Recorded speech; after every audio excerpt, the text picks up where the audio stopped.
Fala, malucada, como vocês estão? Aqui quem fala é Wagner, do Alve da Louca Podcast, o seu podcast de gente real, falando com o empreendedor da vida real. Eu já queria pedir a você de cara, vamos pedir, né, João? A gente sempre pede, você que assiste sabe que a gente é pedinte por natureza. Então, se você está assistindo aqui e ainda não é inscrito, eu vou contar uma coisa para vocês, uma história triste. Paty, coloca uma música triste. 99% das pessoas que assistem aqui não seguem a gente. Então, fique fora dessa estatística. Aperta o botãozinho aí e passe a seguir a gente. Certo, João? Aquele 1%, né, Wagner? E comigo, meu parceiro João de sempre. João. Fala, pessoal, tudo bem? Mais um programa, mais um dia de gravação começando. E aí, hoje eu tô animado para falar de um tema que é sexy, é um tema que é divertido, é um tema que todo empreendedor adora. Todo mundo quer ouvir. Adora lidar com isso. Qual? A parte jurídica. A burocracia.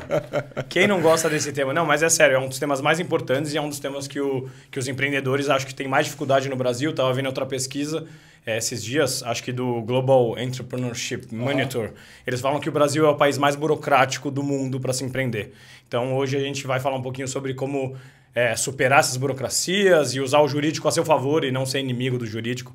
Então vamos lá para esse papo. Boa, e com a gente hoje a nossa convidada especial, Fernanda Moreira. Fernanda, muito obrigado pela sua participação. Queria te deixar aqui um presente.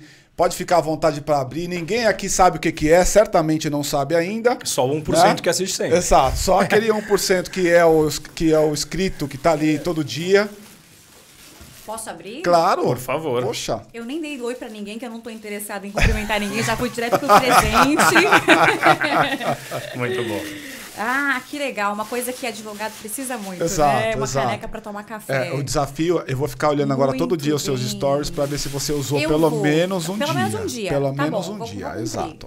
Essa meta. Fica tranquilo. E a ideia nossa aqui hoje, pessoal, é falar como é que a gente enfrenta as burocracias jurídicas no empreendedorismo. E eu queria abrir o microfone para você, Fernanda, para você falar, assim, primeiro, antes da gente entrar no nosso tema especificamente, dá um overview de quem é a Fernanda, o que você já fez, de onde você vem, e aí a gente entra no nosso tema.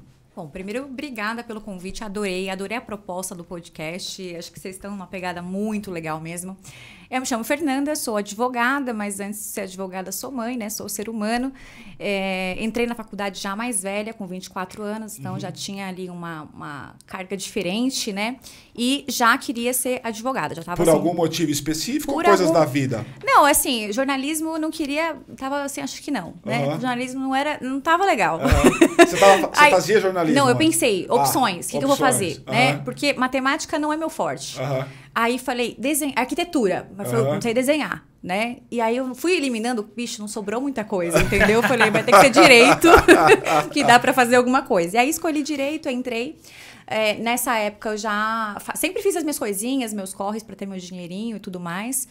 Passei a faculdade toda trabalhando já, né, no jurídico, desde o primeiro ano, mas também vendia roupa, enfim, dava meus pulos ali para pagar as minhas contas e tudo mais. Então, já empreendia de certa forma também. Desde quando? Desde quando você tem consciência? Porque hoje é sexy falar do empreendedor, que eu sou empreendedor, né? Mas é um termo bastante antigo aí, desde o século XVII esse termo de alguma maneira, ou essa função, essa competência já existe. Quando é que você se deu conta? Eu não quero trabalhar para ninguém, quero ser dono do meu próprio negócio. Acho que desde criança, assim. Desde criança eu queria... Na verdade, não era empreender que eu queria, né? Eu nem sabia que esse nome. Exato. Eu só queria ter meu dinheiro e minha liberdade, fazer as coisas com a minha criatividade e tudo mais. Eu não sabia que tinha um conceito para isso ou uma maneira de fazer isso, né? Mas eu sempre dei o meu jeito de ganhar o meu dinheiro nas dificuldades vendendo alguma coisa. Eu sempre inventava jeito. Então, assim, vou vender geladinho, quando criança, isso. Os meus amiguinhos não faziam tarefa da escola. Eu fazia pra eles, mas pegava um dinheirinho. E aí eu podia comprar o lanche na cantina. E isso pra mim era o máximo, porque a minha família super humilde não dava dinheiro pra comprar o lanche. E eu achava sensacional. Então, fazia tarefa, pegava meu dinheiro e comprava o lanche e feliz da vida. Então, isso fez parte mesmo da minha construção, né, de caráter e tudo mais. Então, já tinha na minha cabeça que eu queria desenvolver soluções, resolver problemas e tudo mais. Só que eu não sabia exatamente como. O direito entrou porque eu falei, cara, eu vou conseguir resolver o problema das pessoas, eu vou conseguir ajudar e, ao mesmo tempo, eu posso fazer isso com a minha criatividade. Porque eu não queria ser aquela advogadazinha... sabe, eu não queria... Quadrada. Eu não queria. Eu não queria usar essa palavra. E quando Eu vi que você não queria. Eu não queria ser aquela advogada quadrada. Assim. E você acha que no direito a maioria é o quadrado? Ali na sua classe, a própria no que você formação, olhava. ela te empurra para isso. A formação te empurra para isso. A gente tem uma estrutura, então na faculdade a gente aprende de um certo modo. Depois os estágios, normalmente as pessoas vão fazer estágios em lugares que são muito formais. Existe sim uma formalidade na profissão, né? Aí você vai estagiar com juízes, com desembargadores e tudo mais. Então existe uma postura, uma formalidade, mas ao mesmo tempo novos mercados estão surgindo.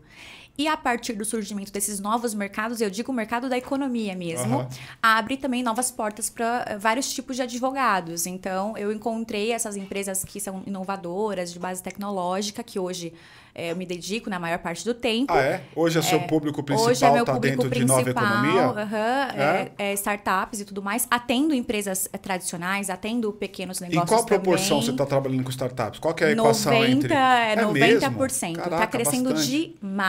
demais. E quando eu comecei, todo mundo, você é louca, você vai morrer de fome. E assim, os números das startups brasileiras de investimento de venture capital é absurdo. Tá crescendo demais. Só nesse ano, quanto, João? João, que é o cara dos números.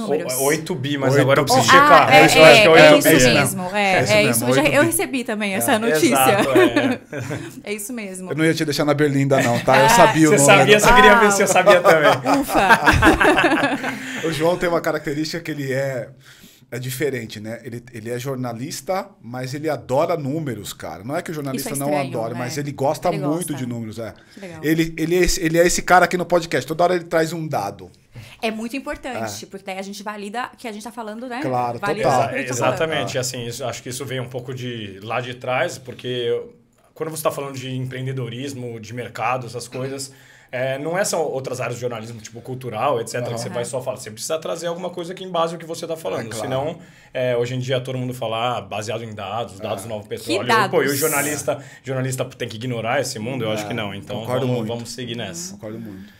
E aí, você está 90% do seu tempo aí com as startups. 90% são empresas de base tecnológica mesmo, mas sempre tem os negócios ali tradicionais e tudo mais. E eu encontrei o meu tom de voz na advocacia, que é mais negocial. Então, eu gosto assim, eu sou advogada de negócios, eu sempre falo. Eu não sou advogada com ênfase, eu não gosto de falar, sabe? Eu gosto de falar advogada de negócios. E isso me dá uma flexibilidade, me dá uma tranquilidade. E eu sempre procuro ouvir e entender o lado de lá, porque eu sei também como que é. Sim. Como empreendedora, eu sei como é estar do outro lado. Deixa eu validar com você um racional que eu acredito bastante, assim.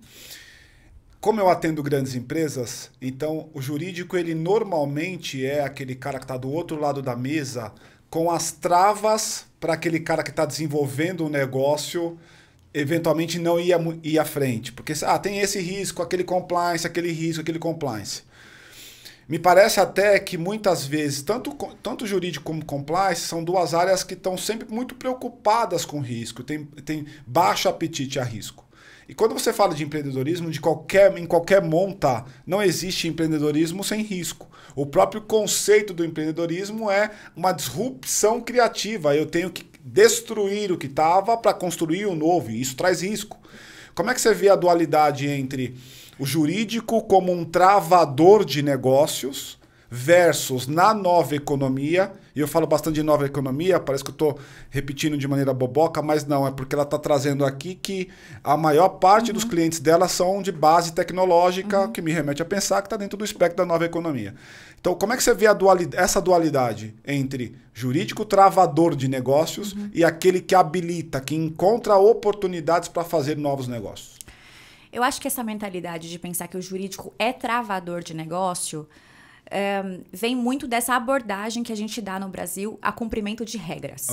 Então, a gente abomina regras e essa que é a grande verdade. Então, primeiro passo, não existe viver sem regra, porque senão a gente ia viver numa balbúrdia, numa bagunça completa e absoluta. Então, a regra, ela é necessária, porque ela vai colocar ordem na casa. Perfeito. Mas ela não pode ser algo que impede você de desenvolver uma atividade ou desenvolver a sua criatividade ou desenvolver uma inovação. O Brasil está muito atrasado porque ele tem um dos piores índices realmente de liberdade econômica. Ele tá muito atrás, né? Realmente a gente tem muito, mas estamos tentando mudar isso, né? Eu tenho visto avanços na própria legislação que está observando essa mudança de cenário.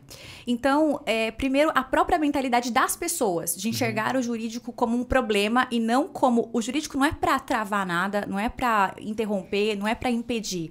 O jurídico é para que o negócio cresça de maneira legal e segura. Então, o advogado, na verdade, ele deve buscar que o negócio se concretize, porque isso vai gerar economia, vai gerar riqueza para o país, é bom para todo mundo. Então, ele não quer impedir. Talvez a postura do advogado seja muito fechada e dê a impressão de que a gente quer travar as coisas, mas, na verdade, é justamente o oposto. A gente quer que o negócio se desenvolva e saia o mais rápido possível, só que o risco, ele tem que ser calculado, né, Wagner? Perfeito. Então, aí que tá, essa que é a diferença. O risco pelo risco é inconsequência. O risco com cálculo, aí você tá sendo empreendedor. Perfeito. Porque aí realmente fala, não, eu sei, o cenário é esse, e para os meus clientes eu sempre falo, é isso, isso e isso. É assunção de risco versus retorno, né? Exatamente. Então, tem o perfil de cliente que super fala, não, eu vou correr esse risco aqui e eu vou. E tem outro perfil que fala, não, vamos fazer assim nos mínimos detalhes, porque eu não quero ter nenhum tipo de problema e tudo mais. Varia muito de indústria, né? Tem certas indústrias, saúde, educação, você vai ter que respeitar um pouco mais aí a regulação, os riscos, né? É que tem algumas indústrias que elas são absolutamente reguladas, Exato. né? Seguros. Então tem uma carga de regulação muito grande. Você pode falar algumas aqui, seguros, a parte de saúde, né? Exatamente. Então, você vê, por exemplo, um grande avanço que a gente tem, né? Até então, antes da pandemia, o ciclo para você fazer o lançamento de uma fórmula, de uma vacina, etc., era em média 5 anos. E eu me lembro, porque eu atendo algumas farmas, nessa minha trajetória como consultor, eu atendi algumas farmas. E é muito bizarro, porque você tem lá as fases de aprovação, até chegar no humano, aquela coisa toda que a gente já aprendeu aí bastante, e ouviu bastante nessa época de Covid e tal. Agora, quando a gente começava ali no comecinho do Covid, falava, não, tem alguém estudando uma vacina, eu ficava, meu Deus do céu, se a gente depender disso... Vai demorar anos. É uns 5 anos aí. E acelerou demais o processo. Acho que a gente fez alguma coisa em torno de 12 a 18 meses, Exato. né? E foi muito por questão regulatória, Exato, no fim das contas. Porque os caras abriram um pouco a questão da regulação, sem perder a questão da qualidade, né? Daquela coisa de entender se aquilo de fato trazia o resultado, mas abriu um pouco a questão da regulação. Exato. Né?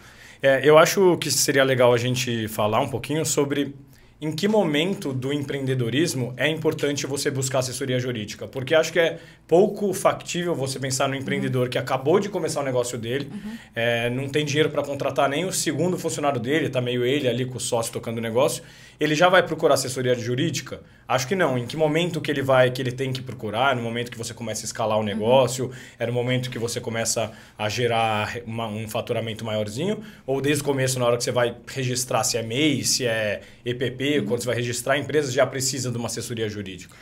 Olha, claro que vai depender, eu vou dar uma resposta que sim, né? Que obviamente não vai responder todos os casos. Mas a gente sabe que no começo o negócio precisa de caixa.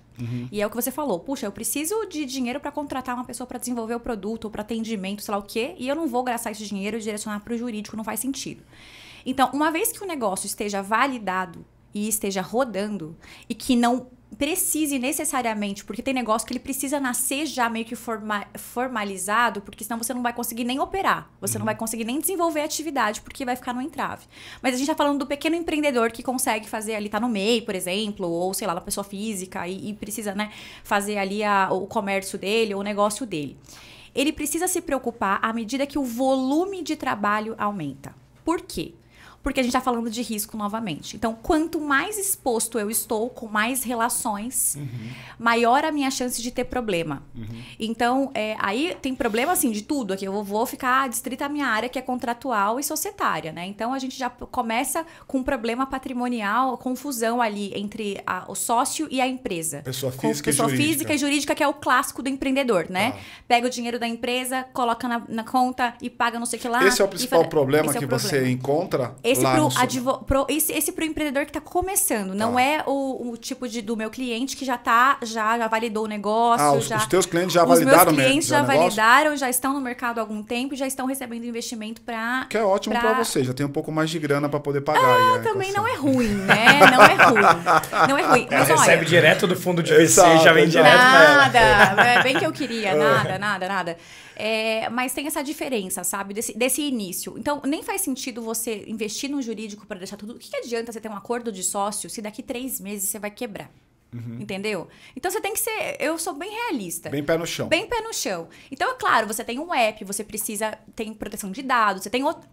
Depende do negócio, é isso que eu tô dizendo. Eu não consigo dar uma resposta genérica. Não, tá claro. Tá claro, né? Sim. Mas se não depende, você tem que se preocupar. Bem, meu volume de trabalho está aumentando? Porque se está aumentando, está entrando mais dinheiro. Eu preciso fazer a gestão desse dinheiro. Confusão patrimonial. Confusão patrimonial, primeiro problema. Sim. Depois, confusão com o sócio. Esse aí é campeão. Mas eu quero fazer isso. Mas eu quero fazer aquilo. Mas eu acho que não sei o quê. E aí já começa outro problema. Depois, com fornecedor. Porque não entregou certo, entregou errado. Mas eu achei que fosse isso, mas eu achei que fosse aquilo. Ou seja, a parte jurídica, ela não é para criar entrave. Esses entraves se criam justamente porque você não tem a parte jurídica estruturada. Porque se você tem processos estabelecidos, fica tudo muito claro para todo mundo. Então, desde o momento que você faz uma contratação, a pessoa que está sendo contratada, ela tem clareza de qual que é o regime de contratação dela. Eu queria entrar com você nesse ponto, porque me parece que é uma dor que todo mundo sente. Eu também já senti essa dor, inclusive tomei na cabeça, processo trabalhista, aquela coisa toda, meu Deus. Eu me lembro do primeiro processo trabalhista, eu ficava muito em choque ali naquela situação, porque você tá ali à frente do juiz, cara, e a pessoa tá falando um monte de coisa que não é verdade, cara. E ali é um jogo de narrativa, cara. A melhor narrativa, mais embasada, fundamentada, ganha. E eu tinha uma percepção naquela época, talvez eu tô falando aqui de uns 8 anos atrás, que... sempre pendulava para o lado do funcionário e não necessariamente do empregador, porque se tinha aquela máxima, né? A parte mais frágil. A parte mais frágil e tal. Como é que você vê essa relação entre, antes da gente entrar especificamente nisso, eu preciso contratar, regime de contratação. Qual é a principal dor que o empreendedor tem em cima de regime de contratação? Qual é o problema? A gente quer os direitos, mas não quer os deveres. Eu tô falando do empreendedor porque eu também sou empreendedora, tá? Então, você quer ter uma mão de obra ali, trabalhando no teu negócio, disponível, o tempo todo, das 8 às 18, cumprindo um monte de deveres e tudo mais, mas você também não quer pagar o direito trabalhista. Entendeu? Aí começa. E essa é a responsabilidade do empreendedor, de entender o seguinte, se eu quero um CLT... eu preciso tratar essa pessoa como um CLT. Perfeito. Agora, não. Eu quero uma pessoa que realmente vai ser um prestador de serviço, que vem para dar uma mão pro meu negócio, que ela tem toda a liberdade de repente, tocar outras coisas, outros projetos, desde que ela me entregue aquilo que ela se comprometeu. Ela não tem uma subordinação, uma relação de subordinação. Ela não tem que me responder assim... É só você imaginar a sua relação com um PJ, por exemplo, um prestador de serviço. O cara vai lá, te entrega o negócio e tchau, né? Cumpre a parte dele, tchau. Então, essa que é a questão. Você vai tratar essa pessoa que vai trabalhar com você como seletista, como teu funcionário. Se for teu funcionário, não dá pra gente querer burlar a lei e não pagar os direitos dessa pessoa. Agora, se você quer trazer alguém pra solucionar uma dor ali do teu negócio e que essa pessoa vai ter toda a liberdade de continuar fazendo outras coisas, aí é válido analisar se de repente não pode ser um modelo de contratação PJ. Prestação, né, de serviço. Mas não depende do que tá acordado, porque o absoluto não é o acordo? Então, o acordo... Para quem? Porque é o seguinte, se a gente considera que o funcionário é uma pessoa extremamente frágil na relação, se a gente parte desse princípio, ela tá acordando aquilo ali, mas assim, ela não tem muita dimensão, entendeu? Então aí você tem a boa-fé. Será que esse empreendedor tava de boa-fé com esse funcionário que, puxa, não tem noção nenhuma do que ele tá aceitando aqui ou não? Então, esse acordo, eu entendo o que você tá falando, de ter liberdade entre a gente realmente escolher e tal, só que a gente tem que entender que há uma desigualdade nas relações. E essa relação, especificamente no Brasil, que existe uma tendência a querer burlar regra. Tá. E aí a gente entra naquela coisa do jeitinho brasileiro. Né? Ah, não, eu falei aqui com ele, mas eu combinei com ele, entendeu? Então, precisa haver um senso de, olha, nesse caso, o cara não era realmente um prestador de serviço. Então, precisamos ser justos também, né? Então, essa que é uma linha tênue. Hoje em dia, não tem mais um meio termo, assim... Olhando na prática do mercado, não existe um meio termo em relação a isso? Porque o que eu vejo cada vez mais é que vamos dizer, a caixinha CLT, ela está sendo cada vez menos usada. Talvez seja pela alta do desemprego, então está sendo mais fácil as pessoas contratarem PJ, ou seja, por causa de leis trabalhistas estão mudando. Sim. Mas o que eu vejo mais é cada vez mais uma coisa que está entre os dois. Não é um prestador de serviço, não é um CLT, não tem uma área cinzenta existindo. Não tem um híbrido existindo. Assim, né? Não é um híbrido. Não tem o uma área híbrido cinzenta. é ilegalidade, assim. É isso. Né? O híbrido é esse espaço. Esse espaço aí no vácuo, né? A gente tem outras, mas aí não tá dentro disso, né? Se eu for falar assim, de mecanismos de retenção de talentos, aí eu tenho outras coisas. Por exemplo, um vesting, né? Eu vou dar uma participação para o funcionário, mas o vesting não é para esconder os direitos trabalhistas e o cara deixar de ser CLT. Muito pelo contrário. Normalmente, o cara que recebe vesting, vai receber um pedacinho do negócio, caso ele cumpra ali algumas metas ou um período de tempo, ele também é CLT. Então, ele tem o direito dele como trabalhador mesmo, mas o plus é para reter talento. E a gente vê muito isso com dev, por exemplo. Porque tá em falta esse tipo de profissional no mercado, né? E como tá em falta, o que as startups estão fazendo? Tentando travar. Dar equity para ela. Dar equity, porque assim, a gente quer que você fique com a gente e tal, né? E aí faz mecanismos. Então, são coisas distintas, né? Mas o vesting não serve para... tentar ludibriar ali a legislação, burlar a legislação trabalhista. Então, não tem muito isso. Claro que o trabalhista não é muito a minha especialidade, né? Eu sou mais do societário e contratual. E entrando um pouco nisso que você falou que você atende 90% de startups, e o marco legal das startups? Que me faz uma avaliação sobre ele aí. Não mudou muita coisa? Não tem muitas diferenças, assim, né? O que a gente já vinha... Na verdade, o mercado da legislação, ele regula aquilo que já vem na prática. Então, a gente teve lei de liberdade econômica, porque antes, por exemplo, falando um pouco da lei de liberdade econômica, né? A gente não conseguia, no Brasil, ter uma limitada com uma pessoa só. Aí, o que acontecia? Você tinha a esposa no contrato social com 1% e o cara lá com 99%. E aí, o que aconteceu, né? A prática demonstrou aí que isso era simplesmente para cumprir um requisito legal. Então, aí veio a Lei da Liberdade Econômica e falou, não, agora pode ter a limitada unipessoal. O Marco Civil também vem para fazer algumas adequações no cenário da realidade, mas eu não vejo, assim, um grande impacto, grande diferença. Grandes mudanças. Agora, me fala um pouco sobre... A gente estava falando sobre essa questão de... Até que ponto a gente está querendo burlar uma legislação, se enquadrar e tal. Vamos falar um pouco sobre direitos e deveres, assim. Como é que você, no seu dia a dia, atuando, especialmente dentro da nova economia com as startups, percebe a dualidade, essa relação entre direito e dever? Isso é uma coisa que está clara para o outro lado da mesa, para o empreendedor, para o seu liderado, para o seu funcionário? Como é que você vê essa relação? Eu acho que não está claro. É uma coisa super básica que não está clara. Assim. As pessoas estão buscando muito o próprio interesse. Né? Sempre Mas assim, isso na relação humana. Assim, humano, na relação humana. Então, eu quero lucrar, eu quero ter esse cara aqui... Foda-se. Deixa eu falar palavrão aqui. Pode, claro. Mas foda-se. Então, as pessoas estão... E o empregado também só pensa nele mesmo, porque ele só quer ir lá, cumprir a horinha dele, fazer o marromento, ganhar o dinheiro dele, foda-se também. E aí, esse começa o problema. Porque aí, eu só quero a minha parte, o meu lado, cada um olhando pro seu próprio umbigo. Como lidar com isso? Então, aí vem a parte jurídica que ela protege muito. Porque, por exemplo, eu trabalho muito na área contratual, né?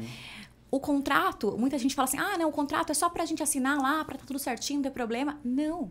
O contrato, especialmente, é pra deixar claro pra todo mundo as regras do jogo antes do jogo começar. Então, ontem mesmo me liga um cliente, indicado de outro cliente, falando, Fernanda, eu preciso... A gente sempre usou um contrato aqui na igreja, olha, na empresa. A gente sempre usou um contrato aqui na empresa, só que a gente está tendo problema e eu precisava fazer algo específico, né? Que a gente tivesse um documento formatado pra gente, porque o que eles usavam devia ser modelo e tudo mais, e a gente teve um problema. O cara dá um Google lá e... e baixa lá, contrato de não sei o que lá. E teve problema. Isso acontece muito. E eu só perguntei assim, só pra título de curiosidade, que problema? Aí ele falou assim, a gente vai conversar amanhã no call e tal, mas expectativa, quebra de expectativa. Ou seja, eu penso uma coisa e você pensa outra. E não tá claro pra nenhum dos dois. E aí você vai com uma expectativa para aquela relação comercial e não acontece. E aí começa o conflito. Eu achei que você ia fazer a entrega no dia tal. Mas não era no dia tal. Mas você entregou no lugar errado. Mas eu não falei que era lá. Mas você me pagou no dia errado. Mas lá... E aí começa. Sendo que se você tivesse colocado no contrato todos os detalhes, as variáveis, a pessoa ia ler. Primeiro, ela já ia falar, opa. Eu não consigo isso aqui. Ou consigo isso aqui. Ou consigo mais. Ou tipo, eu vou ter que cumprir isso daqui. E aí já começa bem, com o pé direito a relação.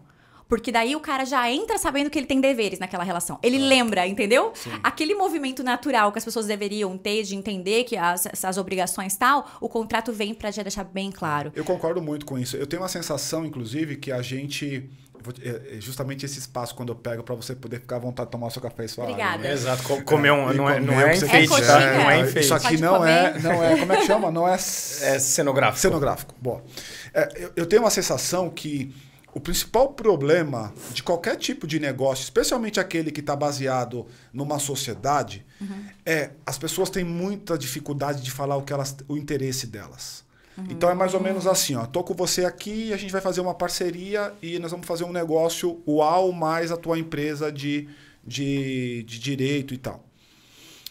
E aí, assim, a gente começa a falar uma série de coisas, mas a gente só tangencia essas coisas. A gente não entra na coisa especificamente. E fica aquele dito pelo não dito.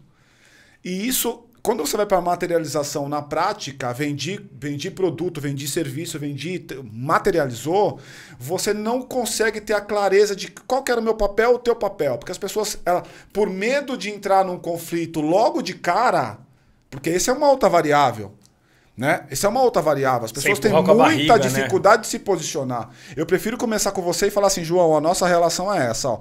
Isso aqui pra mim, não abro mão. Como é que você vê? Não, tô de bem, não tô de bem, vamos... E aí sim a gente começa daqui pra frente. Porque se ficar no dito pelo não dito, eu começo a falar mal de você, nem que seja pra minha mulher, você também falando mal pra sua, e fica aquela coisa. Quando você vai ver, cara, não tem mais relação, porque a gente não sentou pra conversar. Mas, Wagner, aí começa outra coisa. E eu vejo muito de mentalidade. O brasileiro tem dificuldade de falar sobre dinheiro. O brasileiro sente dificuldade de colocar, assim, de falar sobre dinheiro, de discutir isso como uma coisa natural, de falar sobre interesses. Então, parece que a gente está aqui no país das maravilhas, todo mundo é ONG. Exato. Né? Todo mundo está só com propósito. Todo mundo está só propósito. Só e propósito. Vamos falar a verdade, não é assim que funciona. Não. Então, esse medo de apresentar um contrato e falar, mas o que a pessoa vai pensar de mim? Querido, ela tem que pensar que isso aqui não é ONG, isso aqui é uma relação comercial. Claro. Isso é uma etapa do processo, natural. E aí é a mentalidade que o empreendedor precisa ter. Olha, isso eu não tô ofendendo ninguém. Falar sobre dinheiro, falar sobre interesse, falar sobre obrigações, falar sobre deveres, não é... Você não tem que ter medo, porque o negócio... mas aí eu vou impor muitas regras, a pessoa não vai querer fazer o negócio. Porque isso também inviabiliza o negócio inviabiliza no o negócio. V0, né? Então é claro que você não vai colocar múltiplas exigências que são descabidas. Tem tudo um bom senso. Agora, estabelecer isso logo de cara demonstra pra pessoa assim, olha, a seriedade que aquele empreendedor tem com o negócio dele. Total. E como aquilo é no flow do trabalho. No flow do trabalho, total. Então, tipo assim, olha, você fez a venda, teve um processo para o fechamento da venda. A venda aconteceu, mandou a proposta, o cara aceitou. Agora é o contrato, mandou o contrato, revisou o contrato. Beleza, vem o pós-venda. Né? É no flow do trabalho. Não é uma coisa assim, meu Deus, agora surgiu. Nossa, eu não esperava que viesse um contrato aqui. Surgiu. Isso é uma coisa natural. Eu tenho uma sensação, inclusive, que, por exemplo, você também está nesse espectro, né? Quando a gente já está falando de um empreendedor que já está mais avançado, está pegando já investimento e tal, e aí tem fundos de investimento. eu tenho a sensação que quando a gente está nesse nível, as regras do jogo são mais claras. Quando você fala, por exemplo, de um fundo. Exatamente. Faz sentido muito isso? mais fácil lidar com o empreendedor maduro. Porque ele já passou por um due diligence, já teve tudo isso, né? Não, e sabe, João, não só isso, mas assim, ele já tentou fazer na maciota pra ficar bem com todo mundo antes e se ferrou. Exato. Porque ele viu que não dá certo. Ele já passou por todos os problemas que você tá citando. Então ele também sentia vergonhazinha de mandar o contrato e o cara falar, não sei o quê. Ele também achava que isso era uma... Ai, nossa, mas o que vão pensar de mim? Ele também tinha essa mentalidade. Só que daí ele tomou, né? E o cara falou... Então não dá pra ser assim. Então, quando eu pego um empreendedor já nesse ponto, eu gosto muito, porque ele já vem educado. Né? Ele já vem preparado e todo mundo é muito maduro. E não tem essa coisa assim, ai, nossa, devolveu a minha minuta. Não concordou com aquilo lá. É algo natural. Veio a minuta, não, esse aqui, o que você acha? Não, podemos alterar. Conversa de gente grande. Conversa de gente grande, gente adulta. Total. É maravilhoso. Então, qual que é o nosso trabalho? Eu acho que o trabalho que vocês estão fazendo aqui é de levar o empreendedor para o amadurecimento e se profissionalizar. Né? Então, o empreendedor profissional, ele vê isso como um processo natural, é interesse dele, e não é só legislativo, tá? Não é assim, não, pra gente cumprir o rigor da lei. Não, é pra defender os meus interesses, pra que a minha vontade nessa relação também venha a contar. Então, é muito isso. E na parte contratual, a gente tem a autonomia das partes. Aí sim a gente tem mais liberdade.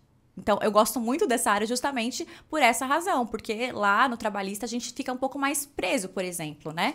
No contratual, o que a lei não proíbe... Exato. Pode colocar mais criatividade aí. Você pode usar a criatividade pode, aí. Assim, realmente acordo entre as partes mesmo, né? Agora, deixa eu te perguntar uma coisa, curiosidade, assim.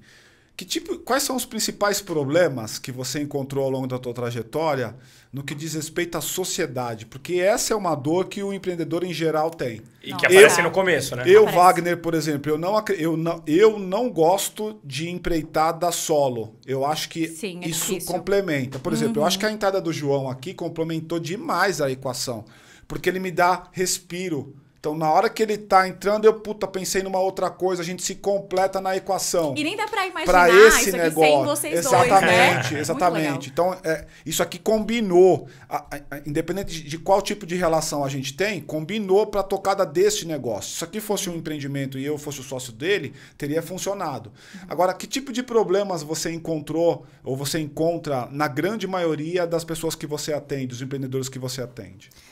Então, esse é realmente um ponto muito sensível e dos mais variados. Desde eu estou trabalhando mais que ele ou o meu sócio cometeu uma fraude contra o Banco Central e agora a gente está todo mundo ferrado. Já tive de tudo, tá? Então, o primeiro ponto. Já no começo da sociedade, estipular papéis. Não é definido isso, não é claro. Todo mundo tá feliz, vamos fazer a sociedade. O empreendedor faz tudo. O empreendedor faz tudo. Não tem papéis definidos. Então, aqui, isso claramente... você coloca no contrato? No contrato, isso. Já define papéis. Vamos fazer aqui como acordo exemplo... de sócios. Se eu fosse uma sociedade com o João aqui nessa brincadeira... Como é que seria esse processo? A gente já define papéis. Aqui, por exemplo, é muito claro, né? Tem a pessoa que vai encabeçar os projetos, que vai desenvolver as ideias, ou tem a outra pessoa que vai ser mais a da execução, tem o cara que vai ser o administrador dessa sociedade, que vai ter, né? Então, essas questões de decisão, essas questões de trabalho são importantes. Tá bom. Segundo ponto, participação societária. Todo mundo também entra no 50-50. Na prática, eu tenho visto que isso não funciona tão bem.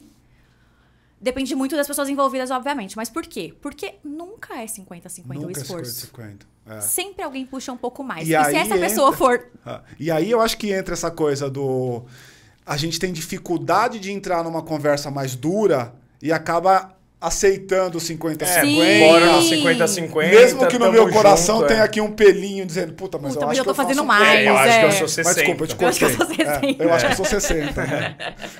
É exatamente isso. Então, eu já falo, 50-50, né? Quando a gente vai fazer o contrato social e vai colocar lá a divisão e tudo mais, né? De cada um, participação. Porque um sempre acaba puxando, e aí fica aquelas... Aí já começa a insatisfação na largada. Né? Porque aí um puxa mais e começa a trabalhar mais, e isso já começa no problema, que daí o cara já começa a ir com um ânimo diferente pro trabalho. Total.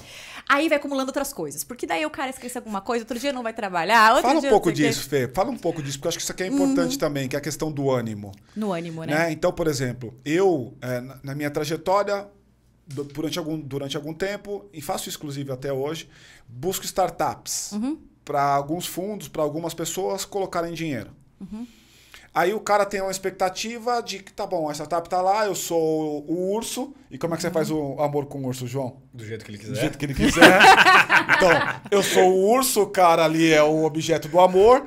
E aí nós vamos, então, pegar esse cara e ele, que tinha 100% do negócio dele, passa a ter 10, 12. E por algum motivo ele aceitou, tá? O empreendedor hoje não faz mais isso, mas por algum motivo ele aceitou. Como é que você vê a questão da motivação nessa equação? Porque parece uma variável intangível, emocional, mas eu acho que ela é de extrema importância dentro de um modelo de negócio, dentro de uma parceria, de uma sociedade. Não, só complementando, muitas vezes o urso vai colocar um contrato, tipo, eu te comprei, mas você não pode sair da operação nos próximos 2 anos. Vai te... Pois ainda te trava. Você vai ter um coloca a lock-up pessoa ali travada, preso. exatamente. Vai ficar... Eu acho que desde o começo os sócios precisam alinhar. Para onde que a gente está levando esse negócio? Porque se vocês estão criando uma startup, por exemplo, o caminho natural é que a empresa seja vendida em algum momento, isso aconteça. Então, você não vai ser o minoritário que vai ficar barrando o rolê ali de vender a empresa para, né? E tudo mais. Mas também, se caso haja venda, você vai ter as suas obrigações no lock-up, por exemplo, ali com o teu comprador da tua empresa e tudo mais. Que é normal, né? Que é normal. 100% tem normal, sim. Não 100%. Vamos falar, fala a grande maioria. Grande maioria, porque o investidor, o comprador, ele quer ter a certeza. O coração do negócio é o empreendedor. Essa que é a grande verdade. O fundador. Né?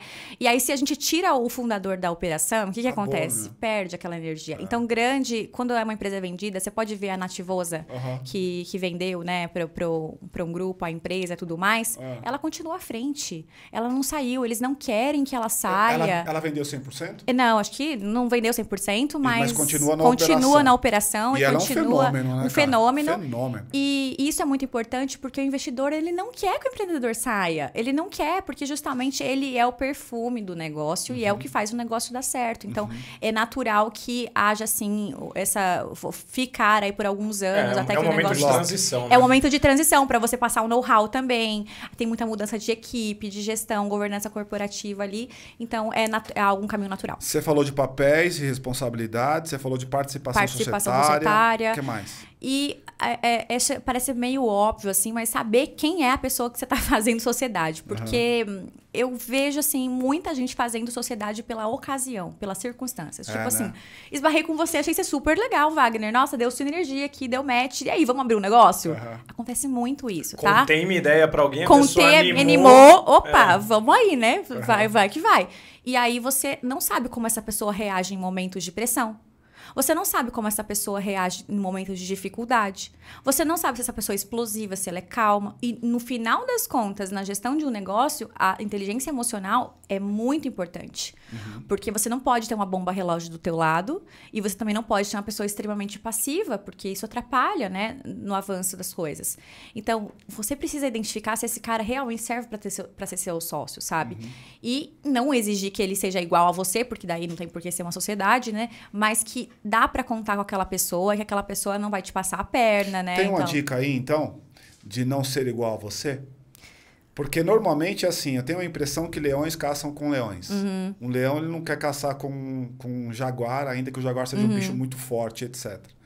Tem uma dica aí nessa sua fala de pegar competências complementares? Eu tenho observado que sim. Flui melhor. Se não são energias batendo de frente o tempo todo. Então, se eu tenho uma pessoa... Na verdade, competências complementares. Né? Então, tem um cara que é o cara da criatividade, é o cara da visão, é o cara que é o vendedor da ideia e do negócio. E tem um cara que é mais execução, mais operacional, mais técnico, talvez. Essas divisões são muito boas e deixam o negócio equilibrado. Eu tenho observado, tá? Em vários negócios que eu cuido, sempre tem um que é o... e tem o outro que é... Sempre tem, né? Você tem sócias no seu negócio? Eu não tenho, você Olha viu? lá. Olha só, tá vendo? Eu gostaria de ter, tá? Eu gostaria de ter. Eu tô no momento as inscrições estão abertas para a sociedade. E deixa eu te perguntar, falando então um pouco mais agora do seu negócio, do seu escritório. Deixa só ela terminar. Terminamos aí? Eu acho que essas Você falou dos 3 principais pontos. Tá bom. Os sócios. Queria saber, assim, primeiro, O que diferencia um escritório que ele é voltado à nova economia, voltado a startups, ou seja, o que diferencia você no mercado comparando aos escritórios tradicionais? E quais são aí as dificuldades de empreender nesse mercado do direito? A gente está falando muito dos empreendedores que você atendem, mas você como empreendedora, quais são os desafios? É um mercado muito tradicional, não sei. Hoje em dia a gente ouve já law tech, as startups de direito e tudo mais. Tem muitas law techs que estão explodindo ali. Maravilhosa, Just Brasil, por exemplo, Auron, fui embaixadora deles, então são law techs maravilhosas, desenvolveram softwares específicos, né, para a área jurídica. Eu acredito que para você se dar bem nessa área de negócios, né, direito para negócio, advocacia para negócio, tem que gostar de negócio, para começar. E senão a gente não conseguir nem conversar aqui, porque tem cabimento eu abrir uma lei aqui, ficar lendo, a gente já ia acabar por aqui, né? Então, eu acho que esse é o bate-papo que eu tenho com os meus clientes. A gente fala de negócios e às vezes é muito mais, as saídas que eu encontro são muito mais negociais e divisão de negócio do que jurídicas. Muitas vezes eu olho e falo, putz, que pelo direito não tenho o que fazer. Esse contrato está tão amarrado que isso aqui não tem o que fazer. Mas eu sei o que acontece depois, eu sei os comportamentos que são repetitivos, eu sei como que os players costumam se comportar, e aí dá pra gente mais ou menos ver o que dá pra fazer naquele caso em específico. Então, eu acho que quem quer atuar nessa área precisa desenvolver outras competências, não só as jurídicas, porque a técnica meio que, puxa, você estuda, você tem, né, lá. Mas o grande diferencial são as não técnicas, as competências, as skills mesmo, as soft skills e gostar de negócios e tá nesse mundo, né? Se você não for um apaixonado por negócios, eu acho difícil que você dure muito nesse mercado, porque vai ficar tudo assim... Não vai ter sentido, né? Então, o que me segura nisso é porque eu gosto muito da parte negocial, que é o que eu curto mesmo. Daqui a pouco eu quero entrar um pouco na questão de como as redes sociais te ajudam, te atrapalham, mas eu queria abrir para a Paty, que está com cãibra ali já em pé esperando para falar. Vai, Paty, manda bala. Oi, Fernanda, tudo bem? Paty. Vou tentar fazer duas aqui. Se você esquecer de alguma, não tem problema. Tá bom.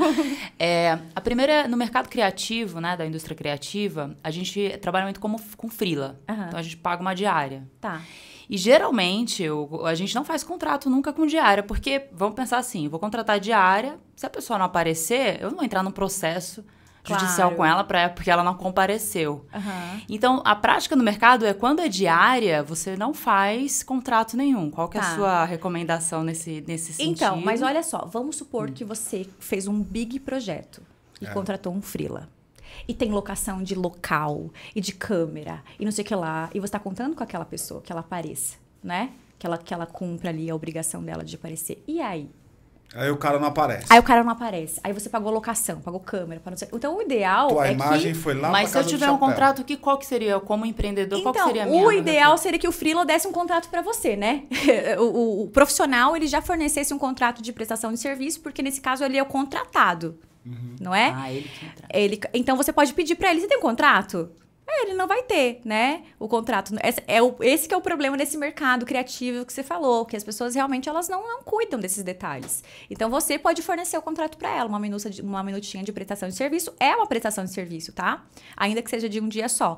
E faz ela assinar. E claro que daí, já que você forneceu a minuta, quem fornece a minuta sempre sai em posição de vantagem. Aí você exige. Chega às 8 horas, entrega tal coisa, entendeu? Se não comparecer, multa de tanto.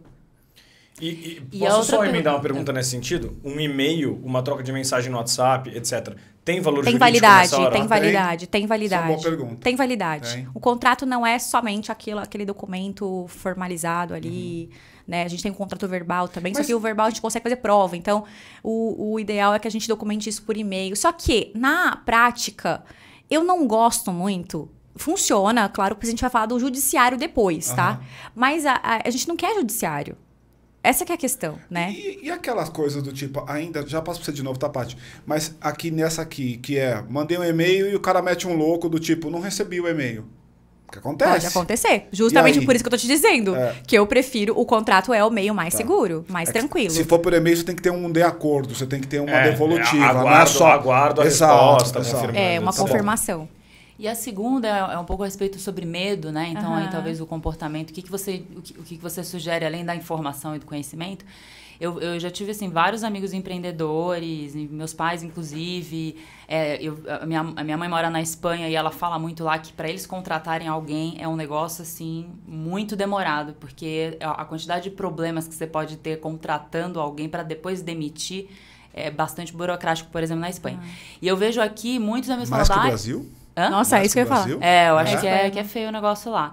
E os valores são muito altos se der alguma coisa de você demitir. Talvez mais protecionista, mais protecionista. E aí o que eu vejo é muitos empreendedores partindo para esse meio PJ exatamente por conta da exaustão da relação que é entre empresário e colaborador. Parece que é sempre uma relação muito... que ninguém acha que tá bom, né? Tá sempre um achando que o outro não tá entendendo o seu lado, né? Você tá sempre olhando para o próprio lado e nunca vê o outro. Então, quem é empresário sofre muito com... Pô, os colaboradores estão reclamando de X, Y, Z. Mas e o meu lado? O colaborador, ele não consegue enxergar o lado do empresário, do quanto que ele trabalha. Dois também. lados diferentes. Como é que a gente... tenta clarear esse lado do empreendedor, esse lado do empresário para os colaboradores e melhorar essas relações para não haver tanto medo de criar uma relação mais Olha, eu acho contratual. que aí a gente também vai um pouquinho... políticas, eu acho que a primeiro, né? Não, aí a gente sai do direito de novo. Cultura organizacional. Total. Né? O empregado saber onde ele está entrando, qual que é o estilo daquela empresa, daquele negócio e tudo mais. O que se espera dele. Hoje eu vim aqui, tô de calça jeans, porque eu tô num podcast, né? Então, eu não tô fantasiada de advogado. Então, o funcionário que vai trabalhar aqui, ele tem que saber que aqui é um estilo diferente, por exemplo, quando vai trabalhar em outro também. E se essa pessoa dá match. Então, Total. Primeira coisa, cultura organizacional. Segundo, estabelecer políticas dentro da empresa. Então, você não treina seu funcionário, você não fala quais vão ser as funções deles, as atividades dele, o que você espera dele, como ele se vista, como ele se porta, como ele te responde. Vai ser medido. Como ele vai ser medido. Aí, como você espera que ele te responda? Não é? Então, eu vejo que tudo isso falta clareza. E nem sempre é jurídico. Sabe? A gente volta de novo para aquele comecinho da conversa que é senta e conversa. Mas assim, documenta. Então, mostra as políticas, sabe? Da empresa. Olha, isso aqui é política interna nossa, é assim, assim, assado. Tem um dress code, não tem um dress code. A gente espera isso, isso e isso. A gente tem um contrato de trabalho também, né? Porque daí você tem... Claro, eu não sou do trabalhista, não manjo muito assim tudo, né? Mas no trabalhista você faz o registro, também tem o contrato de trabalho. E você vai colocar ali, estipular tudo. Essa clareza é o que... Gente, parece que é uma coisa boba. Mas muda totalmente a dinâmica do trabalho. Porque as pessoas sabem o que você está esperando delas, sabe? E aí elas vão querer corresponder também. E vão entrar mais no clima da organização e tudo mais. Mesmo que seja uma padaria, mesmo que seja um negócio pequenininho, sabe? Você tem que contratar gente que tenha... Que dê certo ali, né? E você mostrar para aquela pessoa que está entrando na empresa... todo o que está envolvendo aquele negócio ali, para que ela se apaixone também, para que ela goste também de trabalhar ali, sabe? Show. Eu acho que às vezes a gente quer instrumentalizar demais as pessoas. Você vai entrar aqui, você vai trabalhar, você vai fazer, pronto, tchau. Essa é uma característica que eu também gosto bastante de estudar, de entender, né? A dinâmica mudou. E o cara que não entende que essa dinâmica de trabalho mudou, porque você tem outras variáveis que não são as mesmas pelas quais a gente avaliava no passado ou éramos avaliados no passado. Então, por exemplo, você tem agora a questão do home office, você tem agora a questão da produtividade. Como você avalia a produtividade em home office? Exatamente. Antigamente você tinha comando e controle. Tá aqui, me entregou, foi embora. Eu cheguei a trabalhar em grandes empresas que era assim... Você tem que chegar muito cedo e sair muito tarde. Mesmo que você não tenha muito o que fazer nesses períodos de lacuna. Tipo, chegou 6 horas, mas todo mundo tá lá só às 8, não tem muito o que fazer. Aí o que o cara fazia? Ficava no Terra, no UOL, ficava ali naqueles sites fazendo qualquer outra coisa. Pra poder preencher a obrigação. Só para poder preencher. Então, a dinâmica mudou. Não tem para onde correr. Não, graças a Deus, né? E graças a Deus. Graças a Deus, porque não via sentido, assim. Realmente, agora com o home office, eu acredito que seja mais importante ainda esse alinhamento. Total. Porque você não vai ter o encontro ali sempre com o funcionário, então vai ser mais importante ainda treinamento. Não importa se seja um funcionário, você vai passar 2 dias treinando essa pessoa. Né? Depois, claro, vai ter que ter reuniões periódicas, assim, você ali no one-to-one, né? No one-on-one, encontros e tal. Mas é uma coisa tão simples de estabelecer e vai mudar completamente o fluxo do trabalho e a produtividade das pessoas. Deixa eu entrar com você naquilo que eu quero muito te ouvir, né? Que me parece muito engraçado, pitoresco, diferente, o jurídico navegando no ambiente de redes sociais e fazendo negócios e vendendo coisas pelas redes sociais. Como é que a rede social entrou na tua vida e o quanto que ela representa hoje do teu negócio? E é só advogado que te segue? Então, eu descobri que não, né? Descobri que tem um pessoal que não é advogado que me segue também, que eu acho sensacional. Eu amo quando tem gente que não é do direito que me segue. Então, sim, tem outras pessoas. Justamente porque meu perfil não é jurídico. Meu perfil é Fernanda. Né? Por acaso, eu sou advogada. Tá. Mas, então, eu falo pouquíssimo, assim, sobre a parte técnica e tal, porque eu acho chatão. Essa que é a verdade. Se eu acho chato, imagina as pessoas que nunca tiveram base técnica. Então, eu flutuo lá na rede social, falo sobre vários assuntos. E eu comecei em 2018 a produzir conteúdo. Na verdade, eu tinha um blog que a intenção era divulgar, né, meu trabalho como advogada. Eu escrevia artigos lá. E aí eu falava, puta, ninguém entra em blog pra ler artigo jurídico. É um saco, né? Como é que eu vou fazer? Aí eu falei, rede social todo mundo adora. Então, eu criei a rede social pra que as pessoas tivessem interesse e entrassem lá no blog, me contratassem como advogada. Aí a coisa foi crescendo, né? Foi desenvolvendo e comecei a falar sobre vários assuntos lá. O perfil foi chegando um pessoal lá para acompanhar.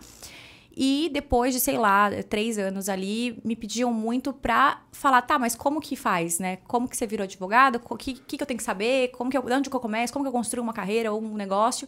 E aí eu também criei um programa de desenvolvimento de carreira e negócios no ano passado. A gente, em um ano, bateu 1.000 alunos. Ah, é? Fala sobre ele. Qual é o nome? 4 semanas. A gente já tá na 6ª edição. Então, foi muito rápido, assim, né? Cresceu bastante. E porque tinha essa carência. Já estamos em alguma coisa como 24 semanas, né? 4 semanas, 6ª edição. Né? A gente não é da matemática. Não é meu forte, mas eu confio nele. Mas eu confio. Igual o troco, né? Que você recebe no mercado. Você fala assim, beleza. O volume aqui me parece... Me parece que dá certo. Mas aí foi isso. Aí eu também ajudo outros profissionais. Semanas? É um curso que vai de o A a Z da vida profissional, assim, desde você aprender a se vestir, a falar direito, a se comunicar direito, a se portar, a se vender. Ah, tem isso? Tem tudo. Então não tá dentro do espectro só do direito? Não, é totalmente fora do direito. Tem nutricionista, tem dentista, tem um monte de gente lá. Já tem 1.000 alunos? 1.000 alunos. Que legal. Esse é um curso de recorrência? Como é que é? Não, ele tem a cada 3 meses. Agora a gente encerrou. Eu não vou fazer tanto mais ele, porque me consome muita energia, né? E dinheiro tá aí? Tá, também. Mas consome muita energia. E aí, como tem advocacia, é muito difícil conciliar as duas coisas. Então, eu não consigo fazer sempre. Eu abro esporadicamente. Agora, ano que vem, não vai abrir, porque eu falei, eu não dou conta de fazer tudo. Né? A gente tá com foco agora grande no escritório, na advocacia mesmo, no direito. Tá crescendo bastante, graças a Deus. Então, vai mudar um pouquinho aí agora nos próximos anos. Tá, legal. Eu queria fazer uma pergunta sobre investimento aí. Quando as startups que você atende, elas estão buscando investimento, estão falando com os fundos, etc. Para o investidor, para o fundo, é importante que tenha uma assessoria jurídica por trás. Eles gostam, eles falam, nossa, essa startup aqui está mais pronta para receber investimento porque ela está juridicamente redondinha? Sim, total. Porque eles já perguntam de cara pro empreendedor como é que está a formatação jurídica. Porque isso é importante para eles. Primeiro, que o investidor, ele já não gosta... Só se for o anjo, né? O anjo, ele entra numa fase mais inicial do negócio mesmo. Mas quando você pega investidores mais, né, maiores e tudo mais, eles vão querer que a empresa esteja redondinha e as coisas estejam organizadas. Isso é importante na hora de você receber um investimento, sim. Porque eles vão passar um pente fino, eles querem saber contingência. Quando aquela empresa tem de contingência, quais são os riscos, porque você não quer colocar dinheiro numa coisa que você não sabe. Fala aí, pessoal, o que é contingência? Contingência são, assim, riscos trabalhistas, riscos ambientais, qualquer tipo de risco ali que possa virar uma dívida. ESG entra nessa brincadeira? Entra tudo. Impactou muito a sua vida? Não, porque no escritório a gente, né, não atua, mas a gente tem essa vertente e aí a gente passa para outros parceiros, né, colegas parceiros, porque a gente tem que estar todo mundo, né, assim como proteção de dados também. Até porque fundos, vamos lá, né? todo o espectro da ESG nasce da necessidade dos fundos de ter clareza e etc e tal, né? Exatamente. Então, o investidor, ele se preocupa muito com a maturidade. Porque aí, de novo, a gente entra na questão da maturidade. Se é uma empresa mais organizada, no jurídico, ela é uma empresa mais madura, o empreendedor é mais sério, é mais profissional. Então, ele também... O investidor tem mais segurança de colocar o dinheiro dele ali, porque ele sabe que aquele cara leva tudo muito a sério. Então, é super importante, né? A formatação jurídica das coisas. E outra coisa, são os próprios riscos, né? Digamos que você fez um negócio lá, você e teu amigo. Aí, vocês não fizeram documento nenhum, teu amigo sumiu no mapa, foi embora. Você ficou com um projeto ali sozinho. Você recebe um dinheiro de um fundo ou de um, sei lá, investidor, né? Daqui 4 anos, seu amigo volta e fala, não, eu tenho direito a esse daqui. Poxa, como assim? Você não tinha um documento assinado com esse teu amigo antes, né? Um documento nenhum. Uhum. E aí entra naquela briga. Então, tudo isso... não, lá atrás vocês fizeram um memorando de entendimentos, né? Um documento pré-constitutivo da sociedade. Não, vocês tomaram esses cuidados. Essas coisas, elas vão... Agora, né? No momento que você está começando um negócio, parece que não são importantes. Quanto mais você vai crescendo, mais elas vão aparecendo. Claro. Então, é uma coisa assim, no médio e longo prazo, que você vê realmente como trave para, inclusive, recebimento de aporte de dinheiro mesmo, de né? investimento. De investimento. Sim. Legal. Legal. Acho que uma outra pergunta que eu tenho, que pode ser interessante, é voltando um pouquinho para o empreendedor mais inicial, antes dele receber um investimento, quando ele está nessa fase que talvez ele não tenha grana para contratar uma assessoria jurídica. Onde que está a informação que é confiável? Hoje em dia vale a pena você ir lá no YouTube e colocar como que eu faço um contrato, não sei o quê. Tem mais fake, tem mais informação confiável ali? Me fala um pouquinho sobre como que tá. Porque hoje a gente fala muito sobre vários assuntos. Dá para você encontrar isso na internet. Isso você estuda e descobre. O jurídico é assim também? Cara, eu... acho que assim, vamos mudar o exemplo. Eu adoro esse exemplo porque as pessoas entendem. Você tá com um sintoma de dor de cabeça e dor no estômago. Aí você digita lá, dor de cabeça e dor no estômago. O que vai aparecer? Câncer. Tudo, né? Tudo. Aí você fala, caracas, como é que eu vou tratar isso aqui? Aí você escolhe um, você se trata? Não, você vai falar assim, não sei o que eu faço, eu vou no médico. No direito é a mesma coisa. Você digita lá, entrada de não sei o que lá, não sei o que. Aí vai aparecer lá várias coisas. E você... é um risco você pegar um documento de internet e tal, porque você pode estar escolhendo um instrumento errado, que não é aquele instrumento. Porque, querendo ou não, é um leigo, né? Se eu for escolher um remédio também, eu não vou saber escolher. Eu não tenho condição de fazer isso, né? Então, é uma profissão muito técnica, digamos assim, né? É uma área muito técnica. É difícil que o empreendedor consiga fazer sozinho isso e saia direito, entendeu? Sim, e saia... maneira correta. Maneira correta, porque nem era esperado que ele saiba disso, né? Agora, você tem profissionais que hoje a gente tem profissionais que conseguem, né, atender números empreendedores, talvez num valor reduzido aí. Eu, na minha vida profissional, ajudei muito empreendedor no começo, né, e agora cresci junto com eles também. Então, a gente tem vários profissionais ali incentivando esse ecossistema, mas o que eu gosto de deixar claro é o seguinte, não é uma quantia que você vai gastar e você vai ter que ficar gastando sempre. Não, você vai lá, resolve aquele problema pontual e pronto. Você fica mais tranquilo para desenvolver sua atividade e você não vai ficar sempre mais e será que eu fiz certo? Será que estava... E aí, se tem validade, isso aqui não tem?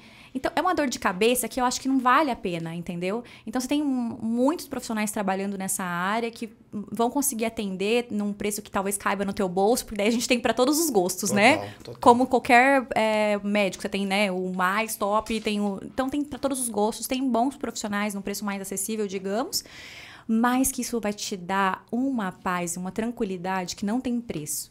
Porque é normal, assim, eu pego clientes experientes que fizeram um documento, que o próprio empreendedor fez um memorando lá atrás. A gente teve que refazer de novo tudo, assim, porque não tinha condição. E tudo bem, porque não tem como uma pessoa que não teve formação fazer com os requisitos legais ali. Sim. É muito até pra gente, complexo, né, que é da área, que a gente estuda todos os dias, né, tá lendo todos os dias documento, vendo cases diferentes, assim, né, a gente também é uma coisa assim que é difícil, imagina o leigo. Então, é uma coisa que é um investimento mesmo, sabe? Você pagou, você ficou tranquilo, pronto, sabe? Eu acho que vale a pena. Fê, pra gente chegar nos finalmente aqui, muito legal o papo, eu queria te fazer uma pergunta que a gente faz costumeiramente aqui. Por que a Fernanda é uma vida louca? Olha, Porque eu acho que eu já meti muito o louco como advogada, entendeu? Eu sempre meti o louco. Eu nunca fui muito certinha, não, no meu jeito de fazer negócio e de ver as coisas, e de enxergar o meu negócio como um negócio também. Né? Eu acho que só de fazer isso, eu acho que eu já sou meio vida louca. Já empreendeu sem sócio. Isso é verdade. Até hoje fazendo. Hoje. Aí quer fazer curso, quer fazer tudo aí não dá tempo, conta. né? Aí eu preciso de um sócio para ver se eu consigo dar conta de tudo. Bom, a gente agradece demais a sua participação. Muito obrigado por ter vindo. Acho que foi um papo muito rico aqui. Não, é muito ensinamento, muita coisa que acho que 99% dos empreendedores deve ter algum probleminha jurídico ali que está pensando, não sabe como resolver, etc. Então, acho que hoje a gente falou sobre bastante coisa. E se você está assistindo aqui e gostou do papo, deixa aí embaixo um comentário. Como é que você está na questão jurídica? Você está dando Google ou você está chamando alguém profissional para fazer essa brincadeira? Conta pra gente aí. Não se esqueça também de se inscrever e de curtir esse episódio. Isso é muito importante para nós. E aqui embaixo também vai ter um link para nossa comunidade. Lá a gente te ajuda com aquilo que você precisa, modelo de negócio, modelo de atuação, como é que você pode tratar as suas relações com clientes e coisas desse tipo, tá bom? Então, mais uma vez, muito obrigado. Adorei. Te agradeço muito bastante obrigada. aí. Pode comer agora? Você poderia ter comido antes. Muito obrigada. E até a próxima. Olha, Tchau, pessoal, tchau. vem pro 1%. Vem pro 1%, vem. Você sabe que a grande sacada desse papo, eu acho, que você trouxe a conversa para uma coisa mais prática. Falar de lei não é um negócio simples, é um negócio chato. E fora do juridiquês. E fora do juridiquês. Ninguém merece, nem eu gosto disso. Fora do juridiquês, que ninguém aguenta, né? Não, ninguém aguenta.